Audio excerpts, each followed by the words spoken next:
많은 사람들은 자신이 삶을 그래도 많이 어리석지 않게 조금 똑똑하게 산다라는 생각들을 합니다. 왜냐하면 자기의 삶에 대한 계산을 그래도 참 빠르게 해내기 때문에 그렇습니다.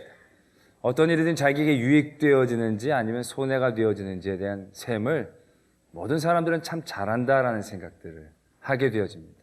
어린 아이들도 어떤 것이 자기에게 유익된지 유익되지 않는지 가르치지 않아도 그러한 셈은 얼마나 빨리 하게 되어지는지 모른다라는 것이죠.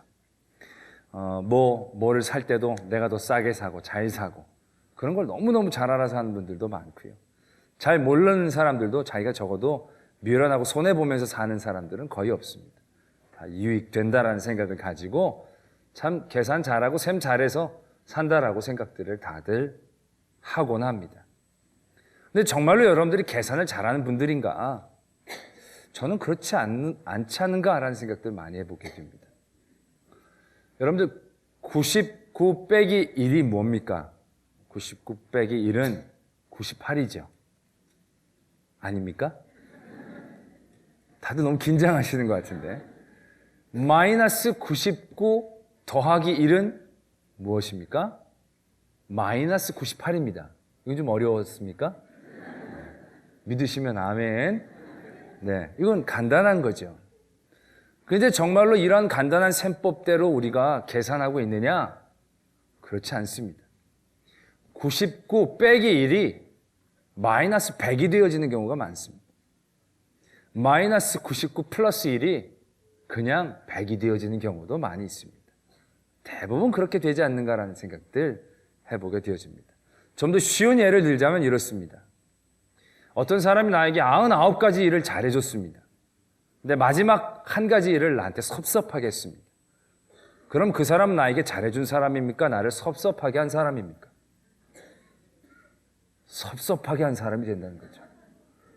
99 마이너스 1인데 98이 아니라 마이너스 100이 된다는 얘기지요. 나에게 99가지 잘못해준 사람이 마지막 한 번 나한테 따뜻하게 얘기해줬어요. 그럼 그 사람은 나쁜 사람입니까? 그래도 속이 좀 깊은 사람입니까? 희한하지 않습니까? 나쁜 사람은요, 웬만해서는 변하기 쉽지 않습니다. 그런데도 나에게 잘못했던 사람이 한 번 나한테 잘해주면 굉장히 혹합니다. 굉장히 저 사람 평소에 까칠한 줄 알았더니 속이 좀 깊네. 완전 평가가 달라진다는 거죠. 그러나 계속 잘해줬던 사람이 한 번 자기에게 직언하면 상황이 굉장히 심각해진다는 거죠. 전 그런 거 굉장히 많이 경험하고 봤습니다. 도와달라 끊임없이 도와주고 애썼습니다. 그러다 정말로 도와주기 힘들고 어려워서 이번엔 진짜 힘들겠다, 어렵겠다. 그렇게 얘기하면 그동안 도와주신 것만 해도 너무 감사합니다. 그렇게 도와주는 사람 절대 없었습니다. 너무 괜찮습니다. 이런 사람 별로 못 봤습니다. 너 그렇게 살면 안 돼. 형님 그러던 사람이 금방 말 바로 낮춰가지고 그 따위로 살면 안 돼, 너. 정말로 따뜻하게 대해줬던 사람이 한 번 나한테 직언하면 그렇게 저 속에 그런 걸 품고 여태까지 얘기도 안 하고 그렇게 받아들인다는 거죠. 분명히 99였는데 그리고 내가 뺀 건 하나였는데 98이 남지를 않고 마이너스 100이 남는다는 거죠. 그러면서 그 이전에 좋았던 많은 것들을 내 안에서 스스로가 태워버리는 말도 안 되는 셈법으로 우리가 얼마나 많이 살아가고 있는지 아십니까?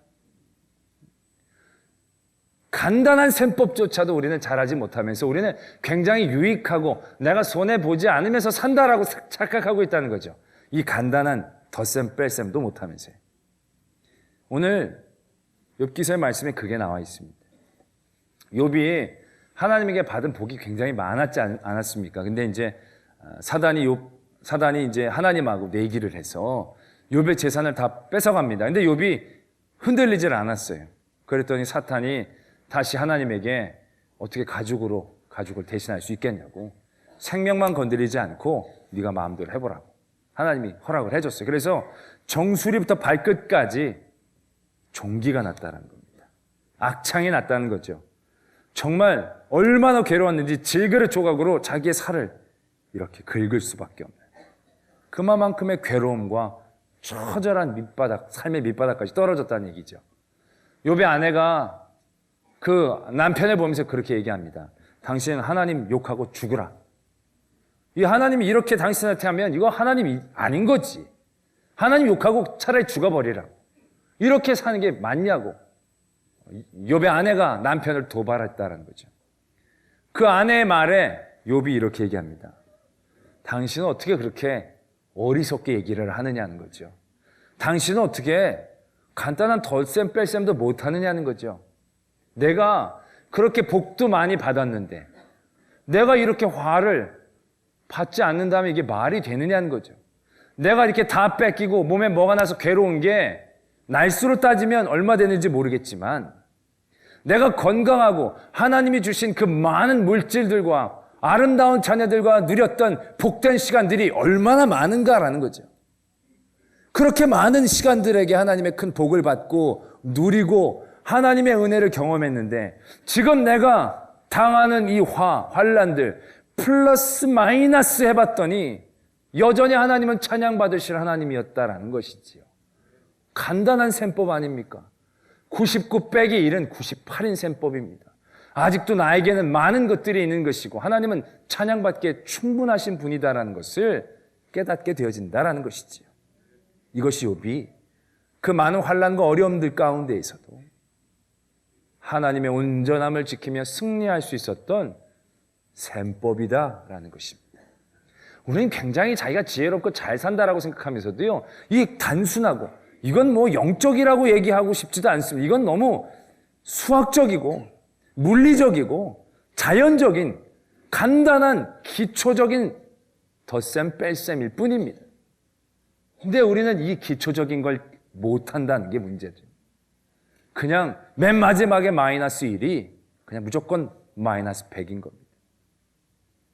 욥은 그러한 모든 마이너스에 대한 삶의 상황 가운데에서도요, 그 전에 그가 받았던 모든 복을 기억해내고 그걸 남겨둘 수 있었다라는 거죠. 그것으로 플러스 마이너스 했더니 여전히 하나님은 나의 하나님이시다라는 거죠. 굉장히 중요한 얘기입니다. 하나님의 복과 하나님의 은혜를 받는 사람들이 꼭 가져야 될 가장 기본적인, 가장 필요한 그러한 셈법이다라는 것이지요. 근데 우리들의 삶의 모습은 어떻습니까? 잃는다는 거, 빼앗긴다는 거, 없어진다는 거 굉장히 힘들고 슬픈 상황이죠. 참으로 어려운 일입니다. 그러나 잃는다는 거, 빼앗긴다는 거, 그것은요, 이미 그것을 가지고 있었다라는 것의 또 다른 면일 뿐입니다. 그냥 플러스 1과 마이너스 1일 뿐이지 그것이 그 가지게 되어진 그 은혜를 다 잡아먹을 만한 이유가 되어서는 안 된다라는 것이지요. 우리가 요나를 한번 기억해 볼 필요가 있는데, 요나가 하나님이 니느웨로 가라고 그랬는데 니느웨 가기 싫어서 다시스로 도망가다가 풍랑을 만나죠. 그래서 자기를 던지라고 얘기합니다. 죽을 각오 한 거죠. 죽을 죄로 졌으니까요. 자기를 던졌습니다. 던질 때 그는 바다에 빠져 죽는 줄 알았어요. 그런데 큰 물고기가 와서 그를 삼켰어요. 빠져 죽을 줄 알았더니 빠져 죽지는 않고 먹혀 죽을 상황이 되어진 거죠. 들어가서 먹혀 죽는 줄 알았더니 안 죽고 3일이나 버틴 거예요. 그가 거기서 하나님 앞에 회개하고 기도하죠. 살려주신 말 잘 듣겠다고. 그래서 하나님이 요나를 살려주셨거든요. 물고기가 토해냈단 말이죠. 그리고 니느웨에 가서 하나님의 말씀을 전합니다. 3일 길인데 하루 길만 돌고 그는 언덕백에 앉아가지고 니느웨가 망하나 망하지 않나 보려고 합니다. 근데 그때 나무 박넝쿨이 있어서 그에게 그늘을 제공했다는 거죠. 그 그늘 안에서 너무 시원하게 잘 지냈습니다. 근데 그 다음날 벌레가 그 박넝쿨을 죽였습니다. 시들게 했습니다. 그리고 뜨거운 바람이 불자 요나가 하나님한테 화를 냅니다. 어떻게 이럴 수가 있냐고 나한테. 하나님이 얘기하면 네가 나한테 왜 이렇게 화를 내는데? 그때 요나가 뭐라고 얘기하면 나는 죽기까지 화나는 게 마땅하다라고 얘기를 한다는 거죠. 왜요? 그가 그 전날 누렸던 박넝쿨의 그늘을 그가 빼앗겼기 때문에 하나님 앞에 화를 낸다는 거죠. 얼마나 우리가 보면 웃긴 얘기냐라는 거죠. 그 전날 그 그늘 밑에 누린 게 자기가 심은 것도 아니고 자기가 기른 것도 아닌 그 박넝쿨 그 그늘 아래 어제 하루 잘 지냈으면 그것만으로도 감사하고 그것만으로도 찬양할 이유가 충분한데 그걸 빼앗겼다고 빼앗기고 잃어버린 것도 아니죠. 하나님이 그냥 가져가신 건데 그것 때문에 자기가 그렇게 길길이 화를 낸다는 게 이게 말이 되냐는 거죠. 그 이전의 것들을 기억하지 않는다 할지라도 그러나 그 이전 것까지 기억하면 말도 못하는 거죠. 그 죽을 뻔한 요나를 하나님 떠나갔던 요나를 부르시고 살리시고 다시금 기회를 주신 그 엄청나게 많은 은혜와 복이 있는데 받은 복이 있는데 박넝쿨 하나 죽은 것 때문에 하나님을 원망하고 하나님 앞에 대들고 그 요나의 모습이 바로 우리의 모습이 아닐까라는 것이죠. 굉장히 지혜롭게 산다라고 얘기하면서도 그 간단한 덧셈 뺄셈을 못한다는 거죠. 믿는다는 건 이런 간단한 셈법을 할 수 있는 그러한 힘을 기르는 것입니다. 광야에서의 이스라엘 백성들을 기억하면요, 더 분명해집니다. 이스라엘 민족이 애굽에서 종살이를 430년 동안 했죠. 종살이라는 거 우리들은 잘 안 해봤기 때문에 여러분 종살이 해보신 적 별로 없지 않습니까? 그게 얼마나 힘든 건지 잘 모르죠. 그러나 저도 미국에서 잠깐 공부할 때 인종차별 같은 걸 당한 적이 간혹 있었습니다. 얼마나 기분이 나쁜지 모릅니다. 얼마나 화가 나는지 정말 막 길길이 뛰고 싶을 정도로 억울할 때가 많이 있습니다. 종은요 인종차별 정도가 아닌 거죠. 자기가 아들 많이 난다고 아들을 낳으면 다 죽여버리라. 이건 완전히 인간 취급하지 않는 거죠. 그러한 대우를 받는 그들이 하나님 앞에 간절히 사모하고 부르짖었습니다. 그래서 하나님이 그들을 애굽에서 탈출시켜 주셨습니다. 그들이 애굽에서 나오게 될 때 그들이 하나님의 사역 가운데 숟가락 하나 얹은 게 없습니다. 전적인 하나님의 은혜였습니다. 전적인 하나님의 일이었습니다. 그걸 다 경험했다는 얘기죠. 그리고 이제 빠져나왔죠. 이제 재앙 10가지 재앙이 끝나고 나서. 근데 홍해가 딱 만나고 앞엔 홍해가 가로막히고 뒤에는 그 애국 군대가 쫓아오니까 이스라엘 민족이 뭐라고 그랬냐면 우리를 왜 여기 와서 죽게 하냐는 거죠. 아니 하나님이 아무리 일이 없으셔도 그렇지 거기서 죽게 하려고 그들을 끌고 왔겠습니까? 그런데 그들이 그 이전에 하나님께서 그들에게 주신 많은 은혜들을 기억하지 못한다는 겁니다. 이 덧셈 뺄셈이 안 되는 거예요 지금. 하나님 홍해를 열어주셨어요. 그들이 건너갔어요. 한 3일 길 갔는데 물이 떨어졌어요. 하나님 앞에 원망합니다. 하나님 우리를 여기에서 목말라 죽게 하려고 우리를 끌고 나온 겁니까? 지금 당장 그들이 목마른 건 이해를 하겠어요. 그러나 그들 목마르기 이전에 그 이전에 죽을 뻔한 수없이 많은 고비와 고난들 그걸 하나님이 다 이끌어 주시고 하나님이 다 지켜주시고 아니 하나님이 홍해까지 가르시면서 목말라 죽게 하려고 사람들을 거기 이끌어 주셨겠어요? 아니 조금만 계산해 보면 그게 아니다라는 걸 분명히 알 수 있을 텐데 그걸 못하는 거예요. 하나님 물 주셨어요. 마라의 쓴물을 단물로 바꿔주셨어요. 그 목 채웠어요. 가다 보니까 먹을 게 떨어졌어요. 이 정도 되면 홍해도 갈라주시고 물도 주신 하나님 먹을 것도 주실 줄 이게 돼야 되잖아요. 이게 덜셈 뺄셈. 여기서 배고파 죽어도 종으로 죽지 않고 자유인으로 죽게 해주셔 뭐 이 정도 돼야 되잖아요. 안 그랬어요. 여기서 굶어 죽이려고 우리를 데리고 왔냐는 거죠. 죽이려면 거기서 죽이지. 아이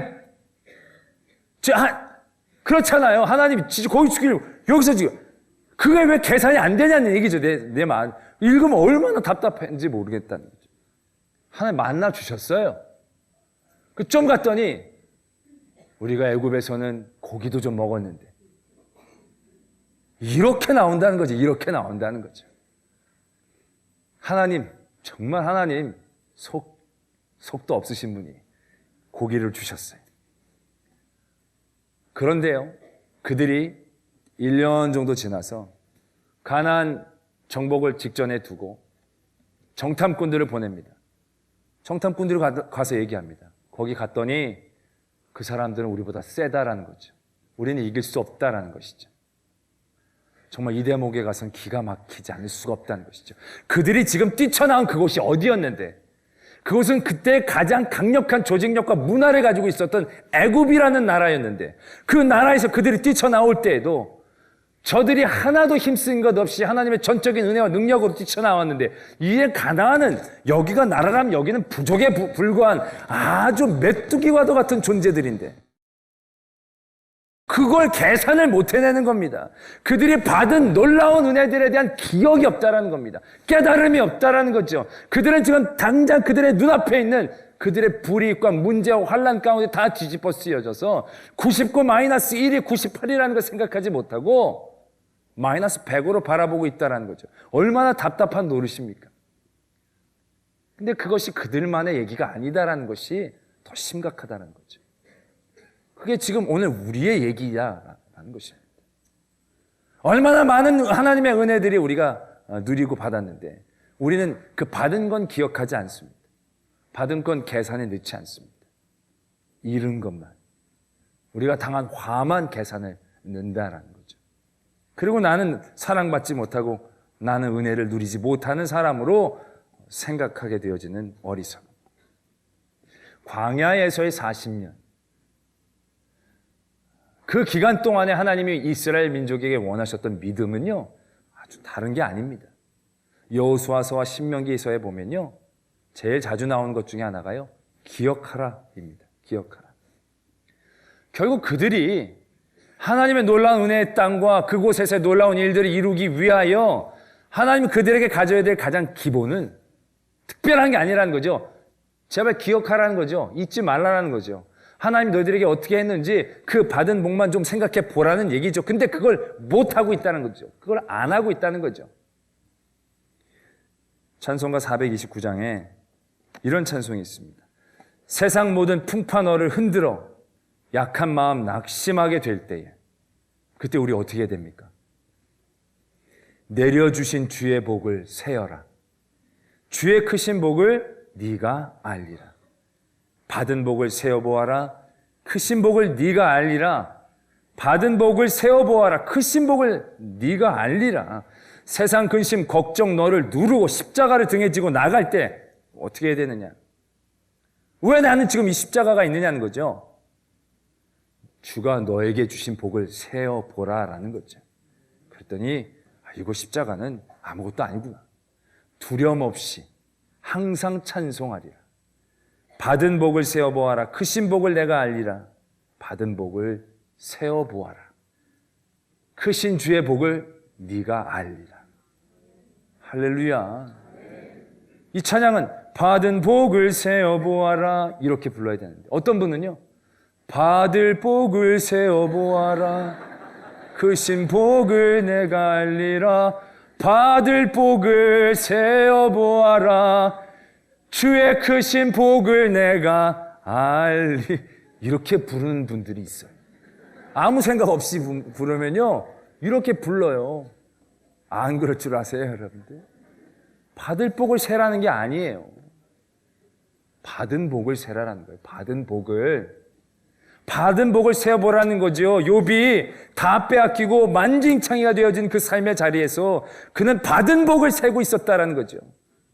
그랬더니 얼마나 크신 하나님의 은혜가 있었는지 알 수 있었다라는 거죠. 그 기쁨과 그 즐거움과 그 감사가 여전히 슬프고 힘들고 어려운 그의 삶의 자리에서도 그를 지켜줄 수 있는 힘으로 남아있게 되어졌다라는 것이지요. 우리가요, 어려움을 견디고 참는 건요, 얼마 가지 못합니다. 정말로 우리가 어려움을 잘 이겨내려면요, 더 큰 기쁨으로 어려움을 이겨낼 수 있어야 되는 거거든요. 더 큰 은혜로 그 어려움들을 뛰어넘을 수 있어야 되는 것이거든요. 그냥 어려움을 잘 참는 것만으로는 우리는 늘 한계가 있습니다. 그게 되어지려면 이 간단한 셈법이 되어져야 한다는 것이죠. 여러분들 가운데는 그렇게 말씀하는 분들도 계실 겁니다. 전 진짜 받은 거 없습니다. 전 날 때부터 없이 낳고요. 진짜 뭐 뺏기고 잃어버릴 그런 경험이 없을 정도로 나는 아무것도 없습니다. 뭐 받은 복을 세보려고 아무리 땅 파고 해도 셀 게 별로 없습니다. 내 복이 뭐가 있나? 이 인물도 그렇고 키도 그렇고 가정도 그렇고 재산도 그렇고 진짜 하나님 척박하게 나를 낳으셨습니다. 여러분, 우리가 이러한 간단한 셈법 가운데 늘 이길 수 있는 건요, 우리에겐 놀라운 덧셈이 있기 때문에 그렇습니다. 그것이 바로 예수 그리스도입니다. 예수 그리스도가 우리와 함께 하였고 예수 그리스도가 우리를 위하여 그의 피값으로 우리를 구원해 주셨고 예수 그리스도가 우리를 사랑해 주셨다라는 그 덧셈. 그 덧셈은 이 세상에 아무리 많은 뺄셈으로 빼도 절대로 우리의 삶이 마이너스로 만들어지지 않는 궁극의 덧셈이다라는 것이지. 많은 초대 교인들이 예수님 믿어서 크게 돈 벌고 잘 살 수 있는 상황과 환경이 아니었습니다. 예수님을 믿는다는 건 무조건 마이너스였습니다. 예수님을 믿으면 가족들과 끊어질 수 있습니다. 예수님을 믿으면 손해를 보는 건 부지기수였습니다. 예수님을 믿는다는 것은 모욕과 멸시와 천대를 받을 수 있는 일이었습니다. 예수님을 믿는다는 건 결국 목숨까지 잃을 위험 가운데 자기를 처하게 하는 일이었습니다. 아니, 목숨을 내놓을 수도 있었습니다. 그러나 그럼에도 불구하고 그들은 그들의 삶 가운데에 늘 플러스를 갖고 있었다는 거죠. 왜요?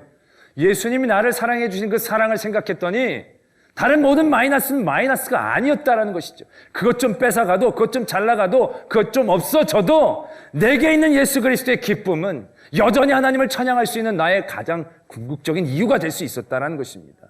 내가 물질을 뺏기고 건강을 빼앗겨도 나에게는 예수 그리스도가 있었다는 것이 내가 하나님을 찬양할 수 있는 분명한 이유가 될 수 있었다라는 것이죠. 그랬더니 하나님 앞에 모든 환난과 어려움 가운데서도 믿음을 지킬 수 있는 신앙인이 되었다라는 것입니다. 우리가 살면서 무엇인가 뺏기고 잃을 때 많이 있죠. 빼앗기고 잃어버린 것 하나로 보셔야 합니다. 여러분들이 사랑하는 사람들을 먼저 떠나보낼 때도 있습니다. 떠나가고 잃어버린 게 너무 아프죠. 그러나 그를 이 땅에 보내주시고 그와 함께하였던 좋은 시간들을 기억해내야 합니다. 그리고 그 좋은 시간들이 그를 잃었을 때의 슬픔을 이겨낼 수 있는 하나님에 대한 신뢰로 바뀌어질 수 있어야 한다는 것이죠. 내가 몸이 하나 아픕니까? 내 몸 하나 아픈 것 때문에 모든 삶이 짓눌립니다. 그러나 아픈 걸 보면요, 나의 많은 부분들 중에 일부분입니다. 그 일부분은 아프지만 나머지 다른 부분들은 다 온전한 겁니다. 그 아픈 부분 하나가 온전한 모든 것들을 다 갉아먹고 마이너스로 내 삶을 만들도록 여러분들의 삶을 밀어나게 내버리지 말라라는 얘기지. 내가 아픈 부위가 있으면 건강한 부위들을 생각해낼 수 있어야 합니다. 그리고 내가 아픈 부위가 있으면 그 아프기 이전에 그 많은 건강하게 지냈던 삶들이 얼마나 놀라운 하나님의 은혜였던가를 생각할 수 있어야 한다는 것이지요. 그것이 그러한 마이너스적인 삶 가운데에서도 나를 가장 지혜롭고 하나님이 주신 은혜를 누릴 수 있는 사람으로 만들 수 있는 힘이다라는 것입니다. 많은 하나님의 사람들이 누렸던 은혜는 세상적인 덧셈이 아니었습니다. 많은 뺄셈 가운데에도 놀라운 하나님의 은혜들을 생각하고 다시금 그것들을 기억해낼 수 있었을 때에 얻어냈던 힘이었습니다. 그래서 하나님 우리에게 당부하십니다. 항상 기뻐하라는 거죠. 범사에 감사하라는 거죠. 어떻게 그게 돼요? 이런 덧셈 뺄셈, 간단한 덧셈 뺄셈만 하면 그게 되는 겁니다. 이걸 못하니까 우리가 조그만 한 가지 문제로 엄청나게 많은 이 은혜를 잃어버리고 힘들어하고 좌절하고 낭망하고 슬퍼하고 절망하고 하나님의 것들을 더 이상 누리지 못하는 참으로 안타깝고 어리석은 신앙의 모습들 가운데에 서게 되어진다라는 것입니다. 우리는 여전히 광야를 걷고 있는 것입니다. 그 광야에서 만나를 얻는 거, 메추라기를 얻는 건 있다가도 없고 없다가도 있는 겁니다. 더욱더 중요한 건 만나를 주신 하나님을 기억하는 거죠. 메추라기를 주신 하나님을 기억하는 겁니다. 광야에서도 늘 목마르지 않게 채워주셨던 하나님을 기억하는 것입니다. 애굽에서 이끌어주셨던 하나님의 일들을 기억하는 것입니다. 그러한 기억됨이 아무리 태산 같은 문제도 작게 보고 여호수아와 갈렙처럼 그들은 우리의 밥이다 라고 볼 수 있게 하는 그러한 신앙의 힘을 우리에게 회복하게 하여 줄 것입니다.